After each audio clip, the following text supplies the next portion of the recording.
Hello and welcome to another week of Pick 3 DST, where I give you 3 defenses I like and 1 defense I'm fading for week 9 of the NFL season.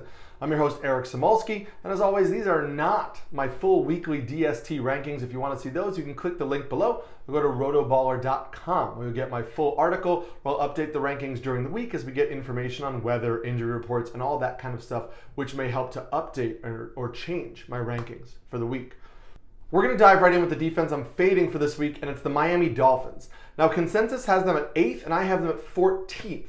So I still think they're a playable defense, but it's not one I'm bullish on right now. And I need to say one thing right off the bat. You're going to say, oh, what about Bradley Chubb? And I'm going to say, let's look at the practice reports, right? If Bradley Chubb looks like he's going to play a large complement of snaps, then yes, I may bump the Dolphins defense up a little bit. But he was just traded on Tuesday, so Wednesday may be his first day of practice. He's going to have 3 days of practice before being out on the field. We don't yet really know how much he's going to impact this game. So it is something you really want to keep an eye on. Don't just assume he's starting and will immediately change this defense right now. The other thing, this Dolphins defense is really not that good. They're 24th in the NFL in sacks. They're 26th in turnover rate. They're 29th in pressure rate. So this is a defense that has not been delivering in fantasy except for that game against the Steelers where they held on to win in a pretty close game. So I think Bradley Chubb makes this defense better, but it doesn't make them an elite defense right off the bat. And then we also really need to talk about the fact that this Bears offense is looking very different over the last 2 weeks. They said they would change the scheme, and they did. Justin Fields is doing a lot more running. They gained over 370 yards against the Cowboys and put up 29 points. And I think we can all agree this Cowboys defense is better than the Dolphins defense, right?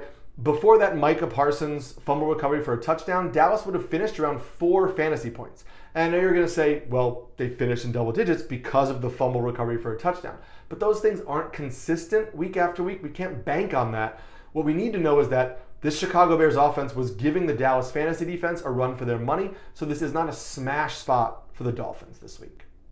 My sleeper defense for the week is the Seattle Seahawks. Consensus has them 17th. I have them 11th. They're 8th in the NFL in sacks. They're 8th in the NFL in pressure rate. They're 9th in the NFL in turnover rate. So this is a defense that's playing pretty well this year and isn't really getting the respect they deserve. They played the Cardinals earlier in the year, held them to 9 points, and I know DeAndre Hopkins is back now, but Marquise Brown is not. So it's a trade-off that I think Hopkins is better than Brown, but they are losing a dynamic asset, the Cardinals are, and gaining a dynamic asset. Plus, Arizona gives up the 10th most sacks because Kyler Murray is still taking way too many sacks for somebody with his athleticism. So I think that Seattle could get pressure on Murray, force maybe a bad throw or two, but also rack up a couple sacks in a game that I think is going to be lower scoring than some people expect. So I think that the Seahawks could push their way into the top 10 this week. My solid defense for the week is the Minnesota Vikings. Consensus has them at 9th, but I have them all the way up at 4th. They're 8th in the NFL in turnover rate. They're 9th in sacks. They're 10th in tackles for a loss. So this is a pretty good defense, now going up against a Commanders offense that gives up the 7th most fantasy points to opposing defenses. And that hasn't really gotten better with Taylor Heinicke instead of Carson Wentz.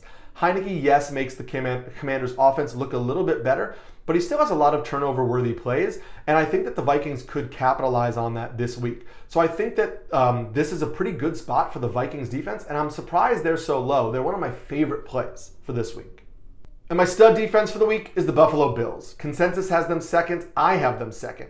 They're 2nd in the NFL in turnover rate. They're 2nd in the NFL in percentage of drives that end in an opponent's score, and they're 10th in sacks. They're going to get Trey White back this week. We don't yet know how many snaps he's going to play. Sean McDermott did call him day-to-day, but that's a huge boost for this defense. Jordan Poyer is also day-to-day. We thought he was going to be out for a while, but he may also play this week.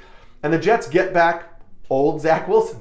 After Zach Wilson looked a little bit better with Breece Hall and Zach Wilson didn't really have to do that much, Zach Wilson had to make plays against the Patriots, and he looked awful, throwing 3 just terrible interceptions. So I think if the Bills get pressure on him like they've been getting pressure on a lot of teams this year, we're going to see some bad Zach Wilson passes, and I think this could be a pretty big day for the Buffalo defense in a game where they're probably going to want to make a statement for an in-division game after looking pretty sluggish against the Packers last week.